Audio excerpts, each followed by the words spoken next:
Hey everyone, it's Miss Stein here. Today's PD is going to be on Jamboard, the digital whiteboard.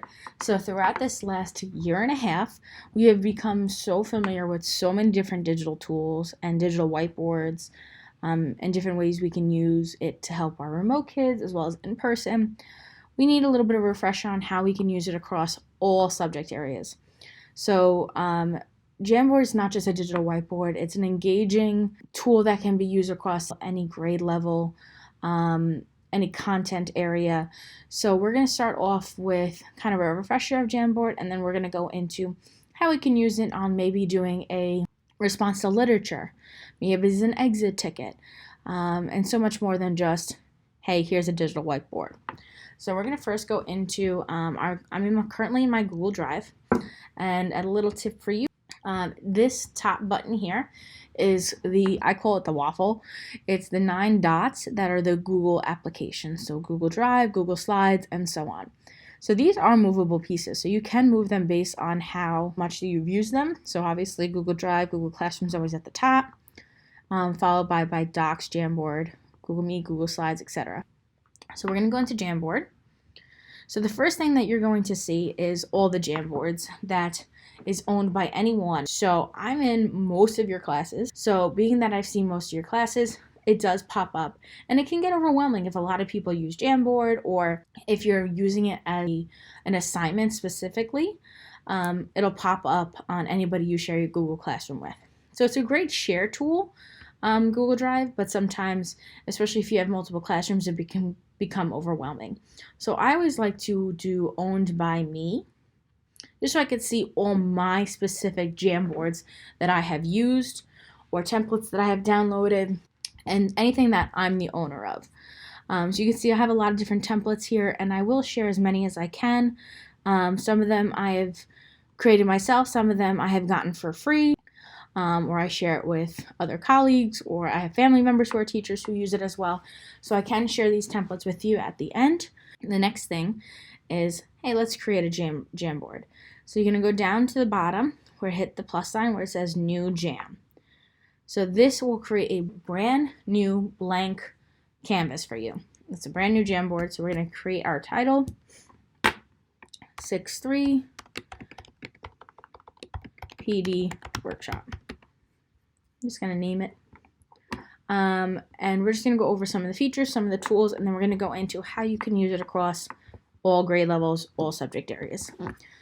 So the first thing that we have is the pen. So the pen, they also have the marker, the highlighter, and the brush. You can see if I hover over it, it tells you which one it is.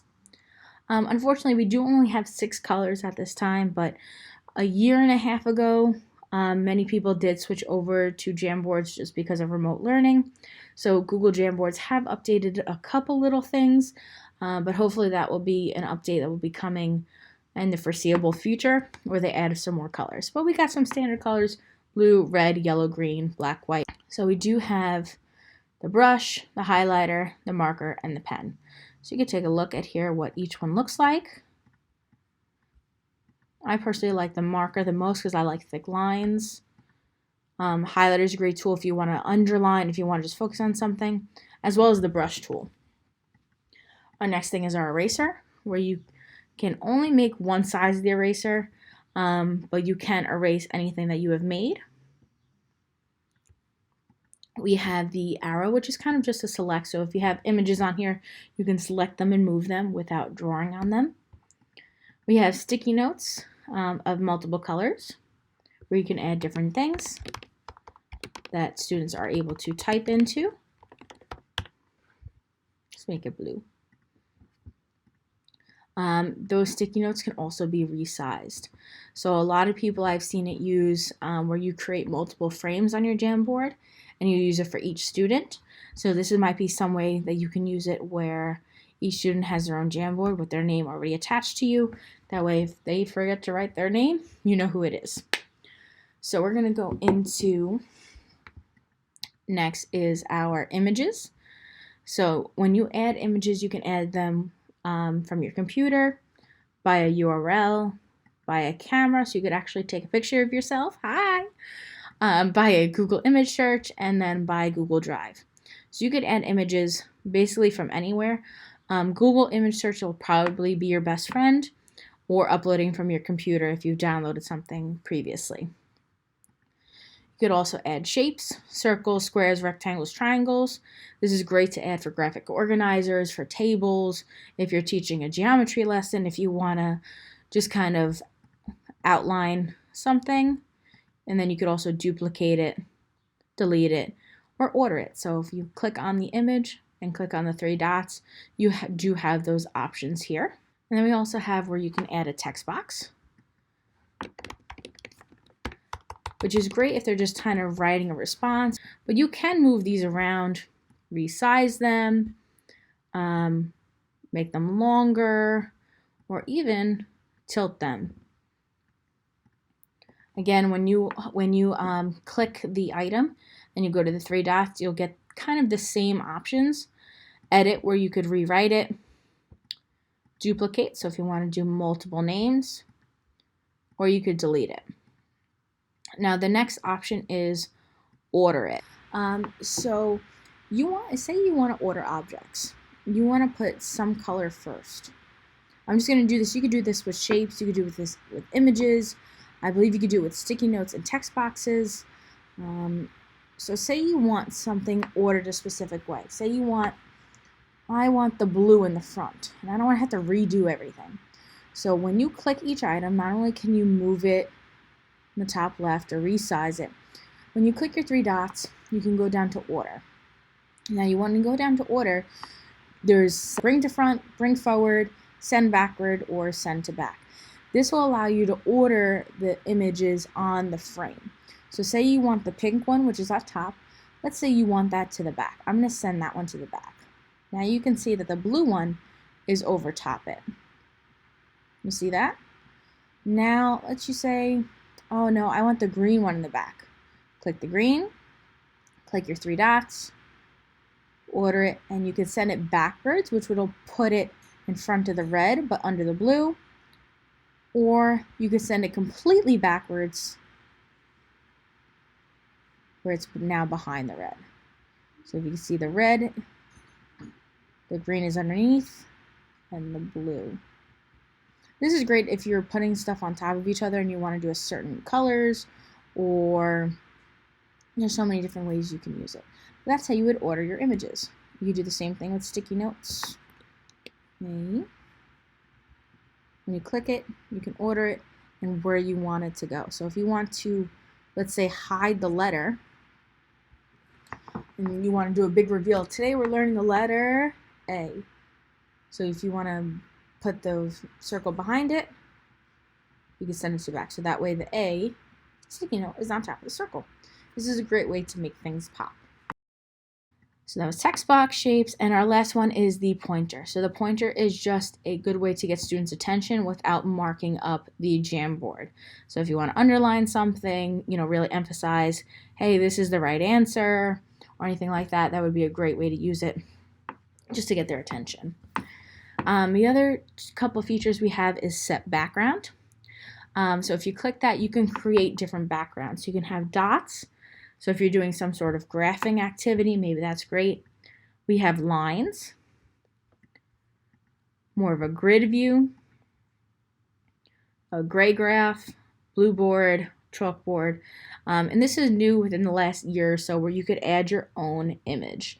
So you can actually download, so say for example, the foundations line template. I can download it to my computer and add that in, which I'll show you what that looks like in just a second. Let's do foundations lines and go to images. So I want something where it has multiple lines. So I'm going to pick this first one. I'm going to right click it for me, I have to double click it. So I'm going to right click or double click, and you want to go to save image as. And I'm just going to save my image as foundation lines. And you can see it popped up on my computer. But I now want to make that my background. So let's go back to my Jamboard. Here it is.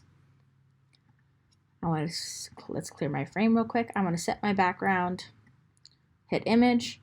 For me, I just like to drag it up because it's already down here on my bottom bar. You can also go to, you can also go to Browse and pick where you uploaded it from.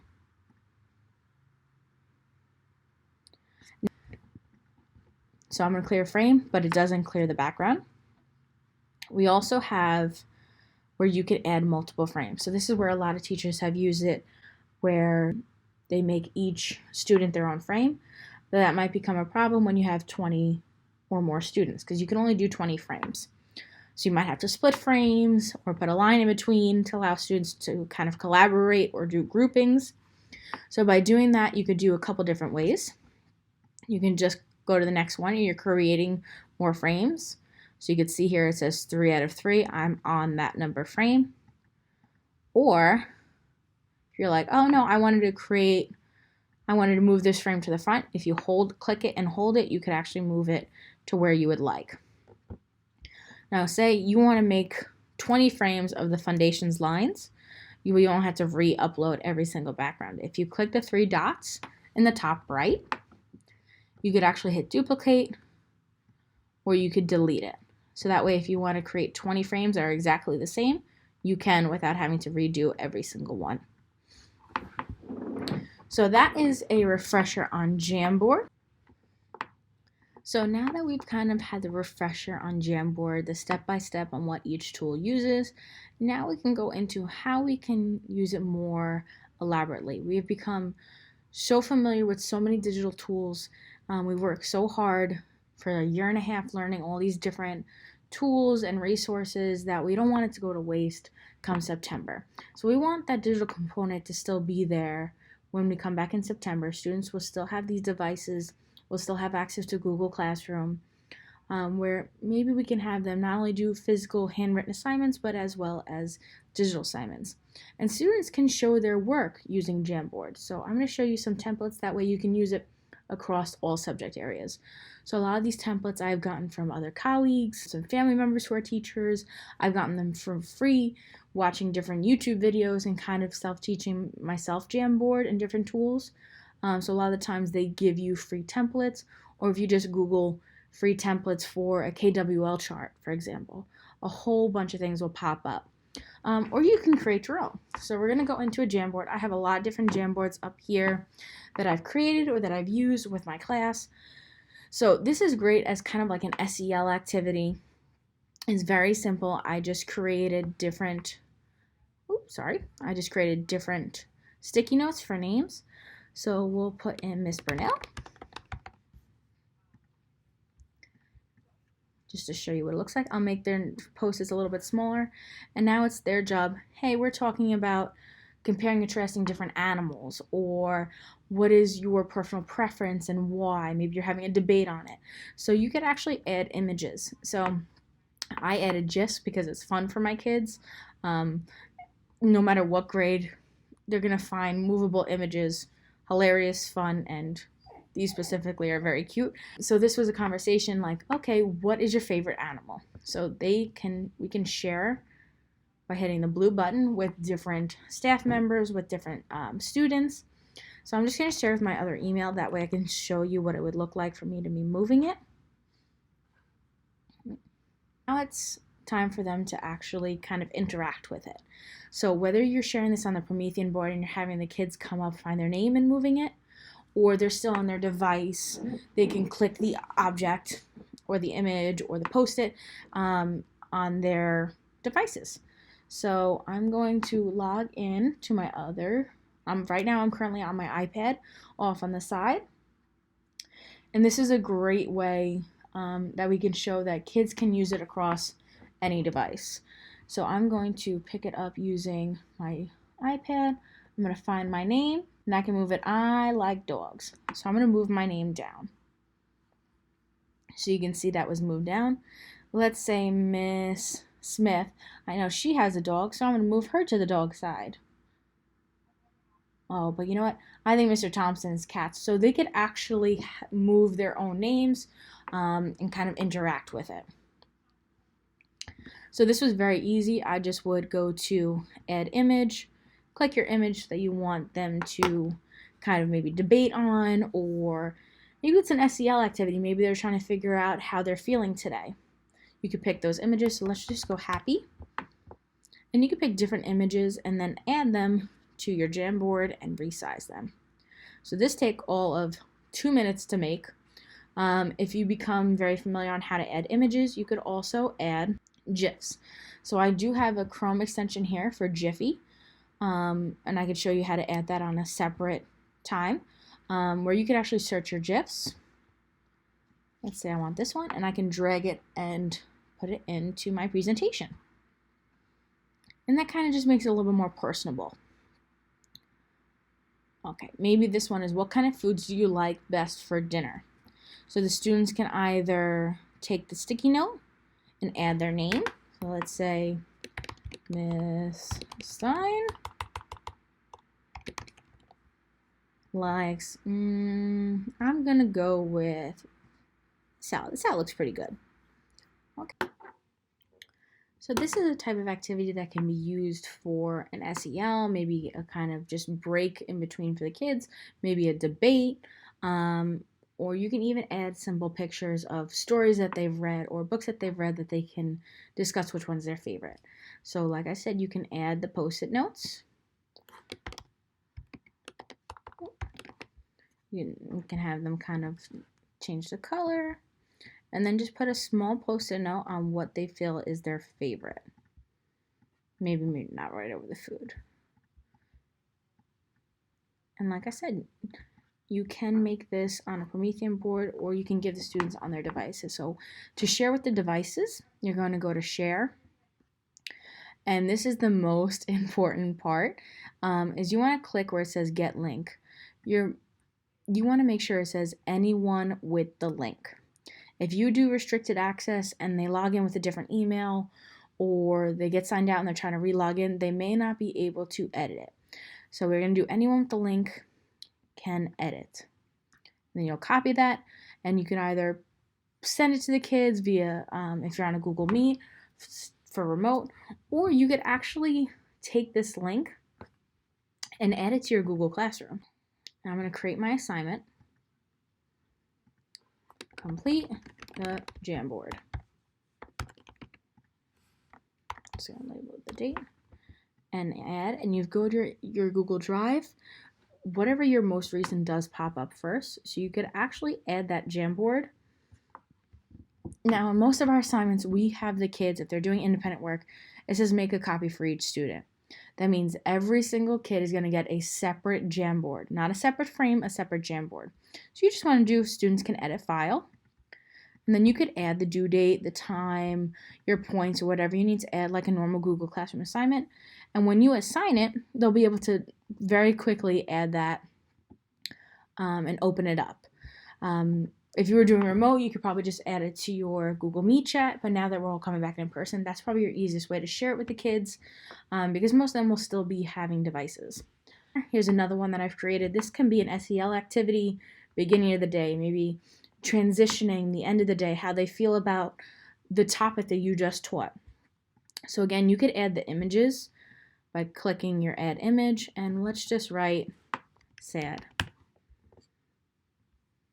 Oh, those are so sad. Let's do the emoji just for simplicity. And you can add different kind of feelings. And this could be an SEL activity. It can be for ELA. You know, say they just read a book. We want to know how they felt about the book. And then the student would pick their sticky note, add their name, and put it wherever they're feeling today. And that way you can kind of see, maybe that's their exit ticket. Maybe you could see how they did on that area, that subject area, that topic, or maybe, like I said, just an SEL activity. So we're going to also take a look. You could also use it for, it's a great sequencing activity. So I found this template. So the only thing that didn't come on here was this box here. So I added all the images. I added the post-it notes. You could retitle it. So this is great if you're doing sequence of events in a piece of literature. If you're doing science, for example, we just had an entire month on the plants. So we talked about plant life cycle so much, and this was great for the kids to kind of see the image, and also they can match it to the words. So it's giving them the recognition of the vocabulary as well as the physical image. So we have seed, seedling, sprout, plant, and then the plant gives more seeds.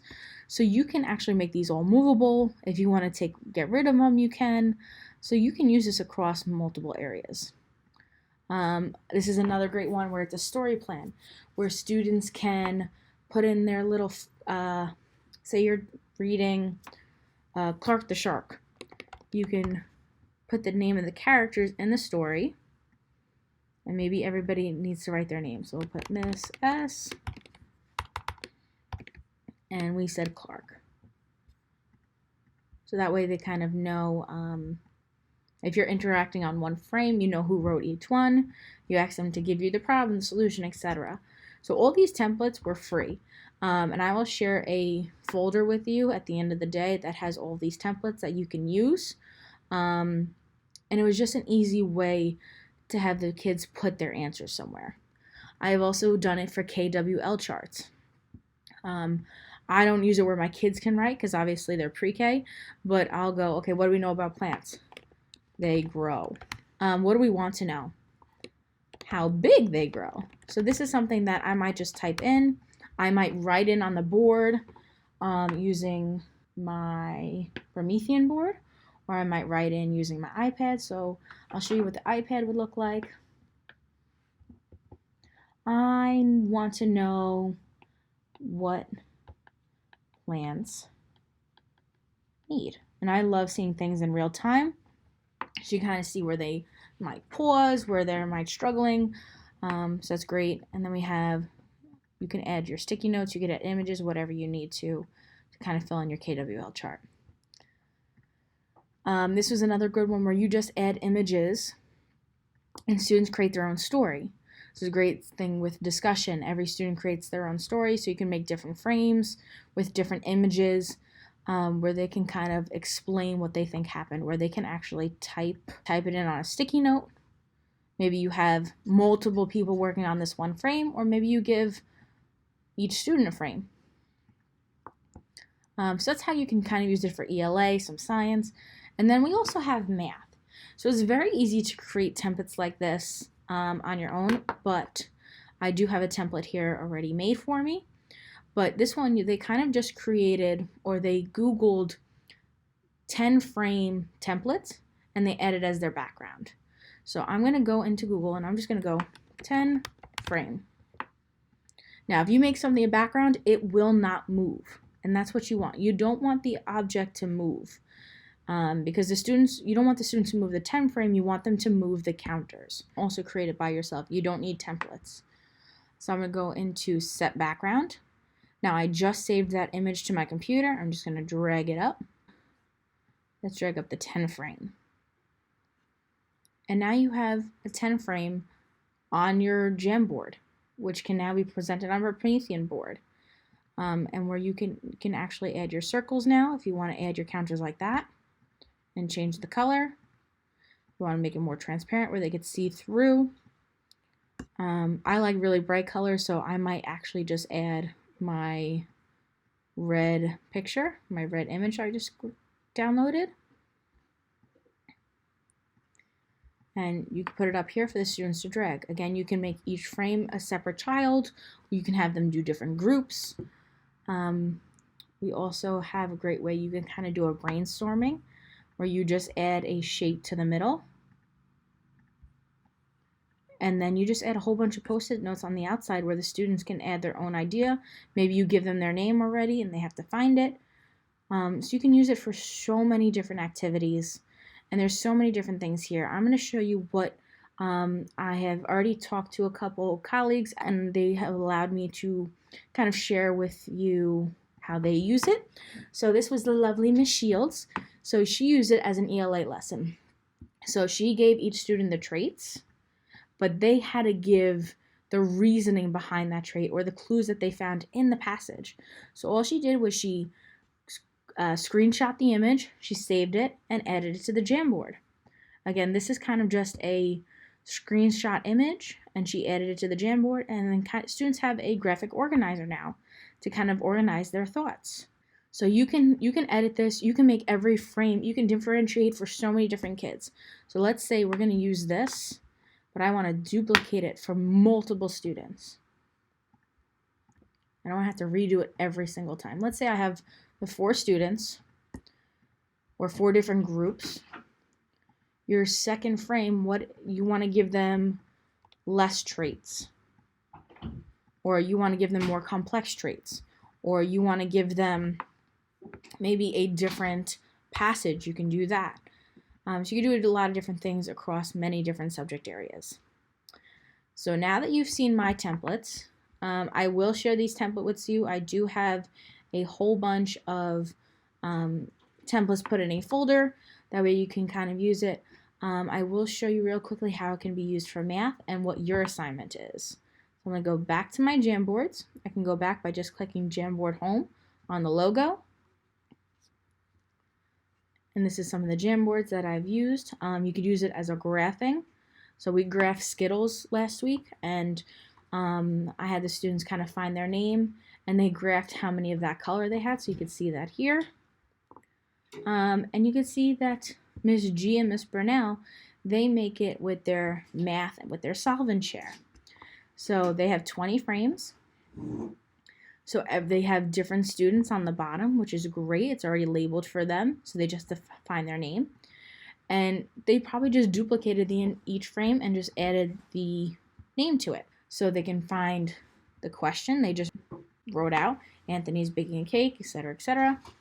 They just have they screenshotted from Savis, the lesson number, the I can statement, and they also have their success criteria down at the bottom. So this was great to see them kind of take a screenshot and add it. And then each student had their opportunity to add the right answer, whether it's with a text box or with a sticky note. So now here's what you are going to do. This is your exit ticket. So you are going to create a Jamboard. So for the next 5 minutes or so, you are going to create your own Jamboard that has to do with your next math lesson. So for example, if you're doing addition, you might want to use some different manipulatives by using your shapes. You want to make sure you have your learning target or your success criteria up there for the kids. So you have about 5 to 8 minutes to create a simple Jamboard that you can use with your next math lesson. After you finish, please send it to Mrs. Brinker and Miss Williams. Thanks for listening, guys. Enjoy the rest of your PD day.